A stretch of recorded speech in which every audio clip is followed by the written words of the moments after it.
Hi everyone, thanks for joining me here in my kitchen. It is time for a barbecue. I do not have a big backyard with a barbecue, but I do have an Instapot. So I'm going to cook some barbecued baby back ribs and have that with some potato mac egg salad. So come eat with me, Lorianne Lee, as we make baby back ribs. For this recipe, I'm actually going to cook the ribs in my Instapot, and I'm using some liquid smoke and a variety of seasonings to help impart a lot of flavor. Then I'm going to slather it in barbecue sauce and stick it under the broiler to get some nice caramelized action. And that's it.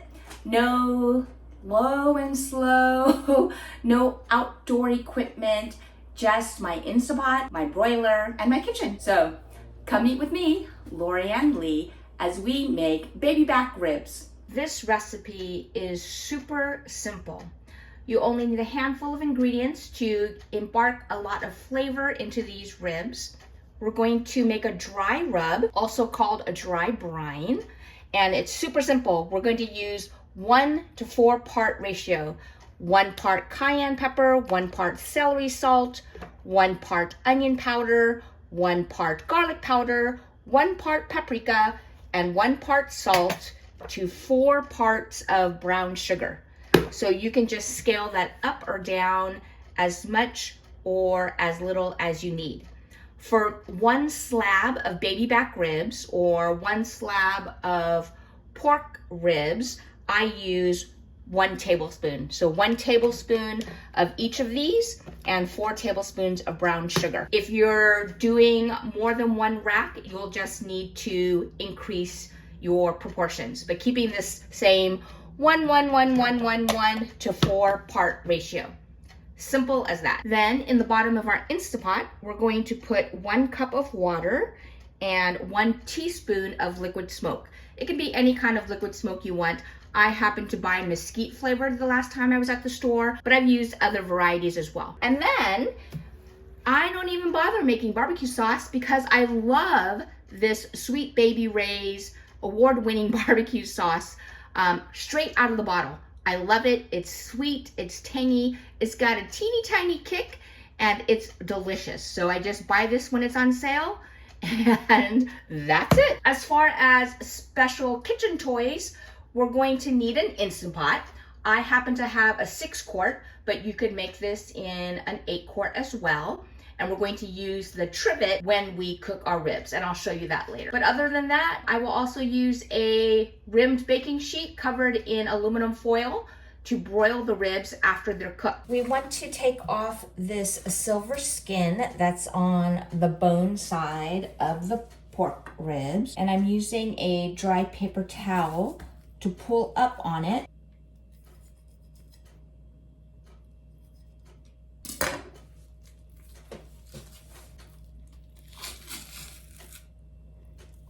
So you can see that I'm pulling it up, pulling it off of the bones.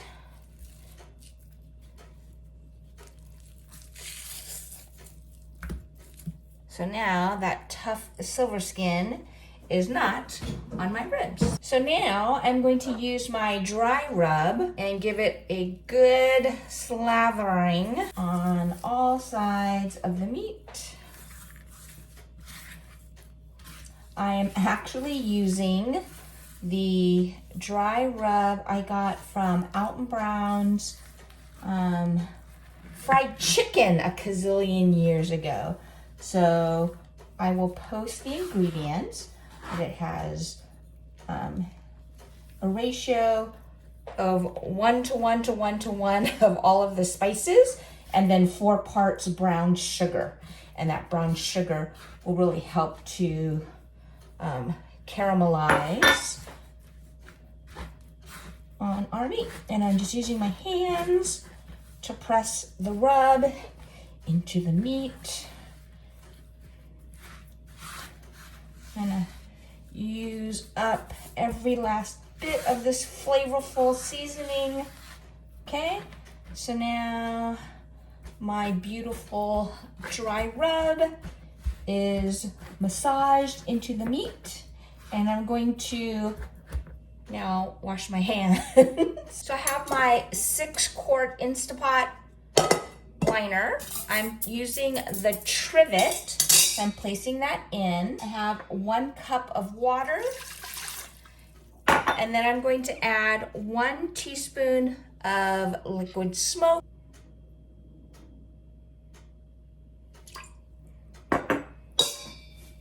And then I'm going to place my ribs inside. I'm going to put the meat side facing outward. So I'm just picking up my slab of baby back ribs. I'm curling it with the bones inside and just placing that in the pot. Can't get much easier than that. All right, I've moved the liner into my Instapot. I have all of the pieces on. I'm making sure that is on sealed, and I'm going to do 30 minutes. So this will come up to pressure, cook for 30 minutes, and then I'll do a 15-minute natural release. So I'll just let the Instapot do the work, and then I will be able to enjoy some ribs. Okay, the Instapot has hit the 15-minute resting period, so now I'm going to do a natural release. You can tell that it's almost emptied out its pressure because there wasn't a lot of steam and gushing when I moved that to vent. It smells good. I can smell the smokiness from the liquid smoke.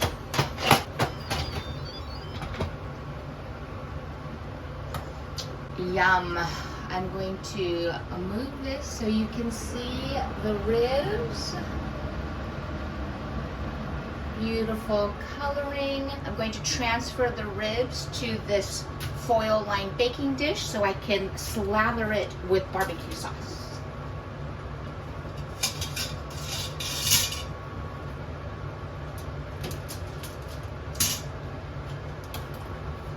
You can see that the meat is pulling away from the bones. I'm going to lather this up with some barbecue sauce. I'm using Sweet Baby Ray's barbecue sauce. It's sweet, it's tangy, it's got a teeny tiny little kick.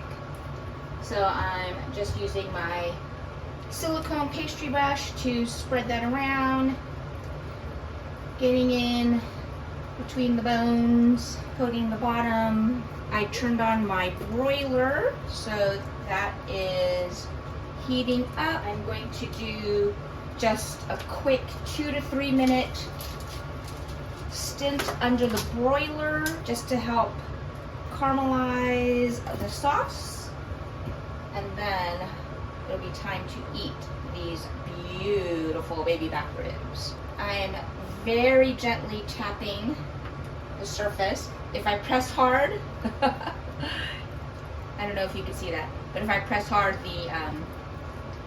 the bone started to separate. It just means that it's super, super tender. Okay, now we have a nice coating. I'm going to place this under the broiler. Yum. Are you drooling yet? I am. This is going in. Now, those are the broiler. I'll just do 2 minutes. I wish you could smell. It's not just the liquid smoke or just the barbecue sauce, but it's those combined with all of the spices. It smells so good. Look at how that meat just pulls away from the bone. Nice and tender, slathered in sauce. Let's eat. This baby back rib is falling off the bone. The meat had a dry brine of brown sugar, cayenne, celery salt, onion powder, garlic powder, paprika, and salt. And then after just 30 minutes in the Instapot, it got a slathering of sweet and tangy barbecue sauce and caramelized under the broiler.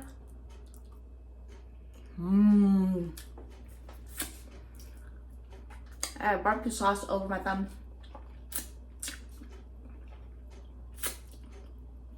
Sweet, tangy, definitely has a kick of spice. And I'm not just saying that because I'm a wimp, but it is so delicious. The meat is super tender. Look at that, I barely touched it and more just came right off the bone. This barbecue sauce is delicious, but a lot of the flavor definitely comes from the dry rub. This is a delicious, tender barbecue rib that you can just barely touch with your teeth. It comes right off the bone. Definitely finger looking good. So easy and so fast when you use the Instapot. Great way to make some indoors, no barbecue outside ribs. Oh man, those ribs were delicious. Come on, you can't beat those barbecued ribs. 30 minutes in the Instapot and then a quick turn under the broiler. The meat is just falling off the bone, still has a little give, so it's not like mush, and it has a little heat and sweetness, a little tang. Great ribs. I hope you try them next time you want some barbecue ribs, but you don't have all day, you don't have a smoker, you just have an Instapot and a broiler. You too can have these delicious ribs. Thanks again for joining me. If you'd like to see the recipe for my potato mac egg salad, check out this link. Don't forget to like and subscribe, and I'll see you next time. Come eat with me, Lorianne Lee.